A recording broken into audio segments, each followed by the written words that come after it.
안녕하세요. 이번 영상에서는 사기꾼을 알아보는 사기꾼의 일반적인 특징 7가지에 대해서 얘기 한번 해보려고 합니다. 제가 일반적으로 직장인을 만나거나 아니면 공무원을 만나거나 공공기관에 계신 분들을 만나다 보면 대화를 해보면 나이가 아무리 많이 먹었어도 직급이 아무리 높아도요 생각보다 너무너무나 순진한 거예요. 왜 순진하냐면 실제로 사회생활 하면서 정말 돈을 사기를 치거나 아니면 정말 사기꾼을 만나보지 못하신 분들이 되게 많더라고요. 근데 저처럼 그냥 말 그대로 비즈니스 때문에 사람들을 많이 만나거나 비즈니스가 아니어도 많은 사람을 만나는 사람들은 이렇게 딱 얘기를 하다 보면 사기꾼이다 아니다라는 그런 특징들이 있거든요. 그래서 그런 특징들을 좀 알려드리려고 해요. 그래서 이 특징들을 보시고 혹시라도 주변에 사기꾼의 습성을 갖고 계신 분이라면 일을 제대로 수행하지 못한다거나 돈만 받는다거나 아니면 말 그대로 돈을 이렇게 갈취하기 위해서 하거나 이런 여러 가지 모습을 보일 수가 있어요. 보통 비즈니스라고 하는 게 돈을 받은 만큼 하는 게 비즈니스가 아니고요. 돈을 받은 것보다 훨씬 더 잘하는 게 비즈니스거든요. 그러다 보니까 자기의 모습을 되게 뻥튀기를 하시는 분들이 많아요. 이런 사람들을 사실은 일을 하다 보면 사기꾼이란 얘기를 많이 합니다. 그래서 사기꾼의 모습들 한번 7가지 특징들을 보도록 하겠습니다. 그 첫 번째가 뭐냐면 겉모습이 화려해요. 사기꾼 치고 겉모습이 화려하지 않은 사람은 없어요. 잘생기거나 덩치가 크거나 덩치가 작고 못생겨도 입고 다니는 옷이나 시계가 되게 비싸고 좋은 브랜드의 것을 지니고 다니는 거예요. 사람들은요 겉으로 드러나는 것들을 굉장히 약하거든요. 남자는 예쁜 미인을 찾고 여자는 키 큰 남자를 찾죠. 옷을 잘 입거나 액세서리가 비싸거나 비싼 차를 타고 다니거나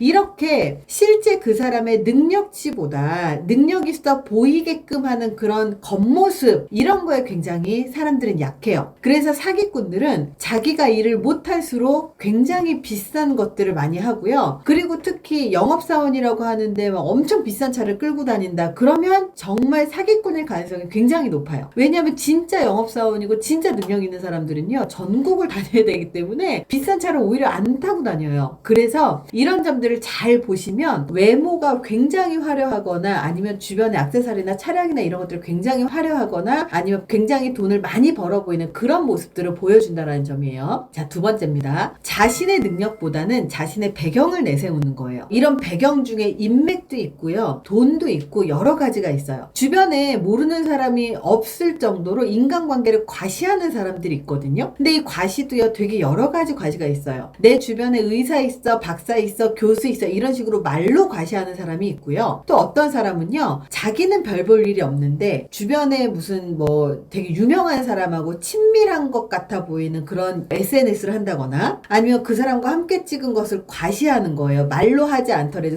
사진이라든지 아니면 같이 자주 만나는 것 같은 그런 암시들을 주는 거예요. 그래서 인간관계를 과시하는 사람 치고 본인이 별 볼 일이 있는 사람들은 별로 없어요. 이런 경우 다른 사람들의 명성을 도용해서 자신의 목적을 이루려는 경우가 굉장히 많습니다. 신문 기사에 난 사기 사건을 보잖아요. 그러면 청와대에 누구랑 친척이라는 둥 아주 절친한 사이라는 둥 하면서 사기를 친 사람들이 꽤 많이 나옵니다. 하지만 정작 서로 전혀 모르는 관계거나 악수하고 이름을 물어본 정도인 관계가 대부분이에요. 정말로 인간관계에서 두텁고 그리고 뛰어난 인맥을 갖고 있는 사람은요 경솔하게 그런 이름들을 팔지 않아요. 진짜 그 사람하고 인맥이 너무너무나 좋잖아요. 그러면 오히려 그 사람의 이름을 표현하거나 그 사람을 알고 있다고 과시하거나 이름을 자꾸 팔아먹진 않아요. 왜? 관계 때문이기도 하고요. 그 사람한테 누가 될까봐 함부로 그런 행동을 하지 않습니다. 자, 세 번째입니다. 친해질 이유가 없는데 친한 척을 한다. 물론 친절을 베푸는 걸 잘하시는 분들이 있어요. 근데 그것도 친할 수 있는 그런 계기가 있을 때 친한 척을 하는 거지 친한 척할 계기가 1도 없는데 와가지고 괜히 친한 척하고 연락 자주 하고 만나자고 하고 선물 주고 이런 사람들이에요. 보통 친한 척을 하거나 친해지고 싶은 사람들 보면 오랫동안 봐오고 그리고 그 사람이 참 괜찮은 사람이라고 느껴지고 그래서 그 사람하고 친해져도 되겠다 판단할 때는 친한 척도 할 수 있어요. 하지만 전혀 만난 적도 없고 알지도 못하고 그리고 초면인데도 불구하고 막 살갑게 굴면서 친하려고 하고 만난 지 한 번밖에 없는데 막 자꾸 연락을 해서 만나자고 한다. 그럼 의심해 볼 필요가 있겠죠. 이런 사람이 다른 사람한테도 똑같이 대한다면 그건 그 사람의 특징이지만 나한테만 특별하게 그렇다면 그 사람은 사기꾼일 확률이 높아요. 즉 다른 평범한 사람이라는 게 어떤 사람이냐면 식당의 종업원이라든지 가게의 점원이라든지 이런 사람들이에요. 이런 사람들에게는 갑질을 하면서 나한테는 친한 척 하잖아요. 그러면 이런 사람들은 사기꾼일 확률이 굉장히 높습니다. 자, 네 번째요. 목소리가 커요. 언변이 유창한 사기꾼들도 있고요. 그렇지 않은 사기꾼들도 있지만요. 공통적인 건요. 목소리가 크다는 거예요. 작은 목소리는요. 사람들로 하여금 신뢰감을 주지 않기 때문에 사기치기가 굉장히 어렵습니다. 하지만 큰 목소리는 자신감을 의미하고 자신감 있게 말하는 인상을 주기 때문에 자신의 말을 신뢰하게 만드는 거죠. 자, 사기꾼을 알아채는 다섯 번째는요. 구체적이지 못해요. 사기꾼들은 보통 자신들이 하는 말에 구체적인 계획이나 실체가 없어요. 디테일이 떨어진다는 얘기예요. 대부분 두루뭉실하고 그리고 마무리가 없어요. 클로징 자체가 안 돼요. 누군가에게서 전해 들은 이야기를 자기 거인 양 말을 하고 그리고 나서 일거리를 수주해 오기 위해서 부풀리기 때문이에요. 스스로 경력을 쌓고 전문성을 갖고 있다면요. 디테일이 살아있어요. 자신이 할 수 있는 일이 아니고 잘 모르기 때문에 정확한 숫자도 없고 그리고 구체적인 거래처나 계획도 없고 세부적인 내용에 약해요. 그래서 실제로 사기꾼인지 아닌지 보고 싶으면요. 견적서를 받거나 아니면 제안서를 받아보면 훨씬 더 빠릅니다. 그래서 캐시플로우라든지 아니면 타임라인이 제대로 나오지 않는 사람들은 사기꾼이라고 보셔도 무방해요. 특히 변명이 되게 많고요. 바쁜 척하고 결과를 내지 못하는 경우들이 되게 많은데요. 특히 말을 해도 앞뒤가 맞지 않고 실제로 실행이 잘 안 돼요. 그래서 바쁜 척하는 사람들은 내가 이거 해줘 그러면 남의 얘기만 하고 내 거에 대한 컨설팅을 제대로 못하거나 설명을 잘하지 못합니다. 그래서 이렇게 나에 대한 컨설팅을 제대로 못하고 그리고 솔루션을 제대로 제공해주지 못한다. 이 사람은요. 그 일의 전문가가 아니란 뜻이에요. 자, 여섯 번째. 사기꾼일수록 정의와 도덕을 부르짖습니다. 도덕성이 낮을수록 자신이 도덕적이라고 착각을 하는데요. 이게 도덕성이 낮기 때문에 자기의 도덕성을 상쇄하기 위해서 남들한테 도덕성을 강조를 합니다. 그래서 정의와 도덕을 강조하는 사람일수록 도덕성이 낮을 확률이 굉장히 높아요.